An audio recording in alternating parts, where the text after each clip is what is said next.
آپ ایجوکیشنسٹ ہیں تو آپ مجھے اس لحاظ سے بتائیے کہ آپ نے تعلیمی ماحول میں کیا فرق دیکھا اور بچوں کو ذہن سازی ان کی کس طرح کی جا رہی ہے کہ وہ معاشرے میں جب نکل رہے ہیں تو ہم یہ دیکھتے ہیں وہ بہت کوئی مفید کردار ادا نہیں کر رہا ہے. آج کل جو معاشرے میں جرائم کی تعداد بڑھ رہی ہے نوجوانوں میں, تو کہیں نہ کہیں ہاتھ ہمارے تعلیمی اداروں کا بھی ہے.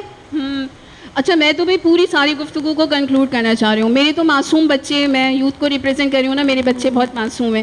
لیکن آپ لوگوں نے کہا کہ میڈیا کا تو کام ہی ہے یہ, میڈیا تو یہ چیزیں دکھائے گئی, لوگوں کو چاہیے کہ وہ چینل سلیکٹ کریں, لوگوں کو چاہیے کہ وہ ٹاپک سلیکٹ کریں, لوگوں کو چاہیے کہ وہ دیکھیں کہ وہ فلم دیکھیں گے یا نہیں. میں جس ملک میں ایک منٹ میں بات کرنا چاہ رہی ہوں نا, جس ملک میں پرسنٹیج ایجوکیشن کا 25% کہتے ہوں, اور وہاں پہ وہ لوگ بھی شامل ہیں جو انگوٹھا چھاپ ہیں, اس ریشو میں وہ سارے لوگ بھی شامل ہیں, وہاں پہ آپ سلیکشن پاور کیسے دے سکتے ہیں یوتھ کو کہ تم خود اپنے لیے چیزیں سلیکٹ کرو.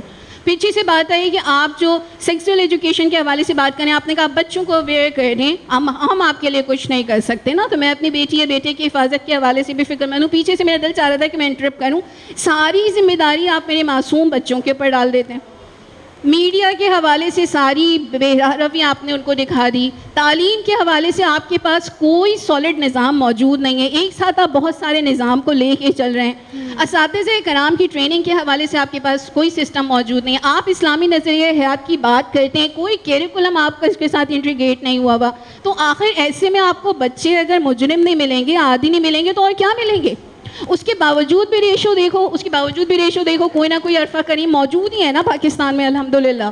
کوئی نہ کوئی مشال ہمارے ساتھ فورم پہ بیٹھی ہوئی ہے نا. تو یہ ریشو تو بہت میں سمجھتی ہوں کہ بہت پر امید ریشو ہے. ان ساری ورکنگ کے بعد جو میں اور آپ اس ملک کی یوتھ کے لیے کر رہے ہیں, ہم نے کیا ہے اس ملک کے نوجوانوں کے لیے سوائے ان پہ انگلیاں اٹھانے کے؟ میں نے اور آپ نے ان کو نظام دیا کون سا ہے؟ اور جب کبھی بھی انہوں نے پوائنٹ اٹھایا تو ہم نے کہا نہیں بیٹا, تمہیں نا اصل میں تمہیں یوں کرنا چاہیے تھا. میں کس ایج کی بات کر رہی ہوں, ان بچوں کی ایج کو بھی تو مد نظر رکھیے نا.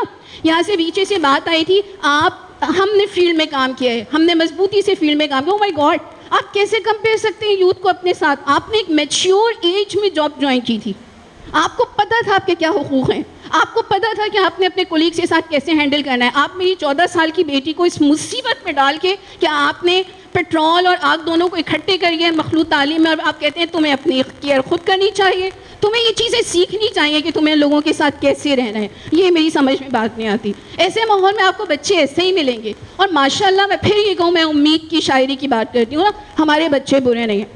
جو ڈوئلزم ہم نے انہیں دیا ہے نا نظام کے نام پہ, اپنی پرسنالٹی کے نام پہ, وہ آپ کو وہی لوٹا رہے ہیں. جو پیچھے سے کسی نے بات کی تھی, نوجوان طبقہ ہے اور ہمارے جو قوم کے معمار ہیں یا جو بھی ہم ان کا نام رکھتے ہیں نوجوان ہیں, ہم یہاں پر ان کو برا نہیں کہہ رہے کہ وہ برے ہیں. ہم یہ اپنی غلطی ہی تسلیم کر رہے ہیں کہ ہم ان کی کردار سازی نہیں کر پا رہے, چاہے وہ کسی بھی شعبے میں ہو. تو آپ کوئی نئی بات نہیں کر رہے نا, ماں باپ اس کو سکھا پا رہے ہیں کیونکہ ماں باپ کو خود اویئرنیس نہیں ہے. جی بالکل. تو ایسا کیوں ہے؟ تو میرے ہم نے معاشرہ کیوں بنایا ہے؟ نہیں, اصل میں بات یہ ہوتی ہے نا کہ اسٹیک ہولڈرز کو یونٹ ایک جگہ آنا چاہیے نا, ایک جگہ یونائٹ ہونا چاہیے تھا.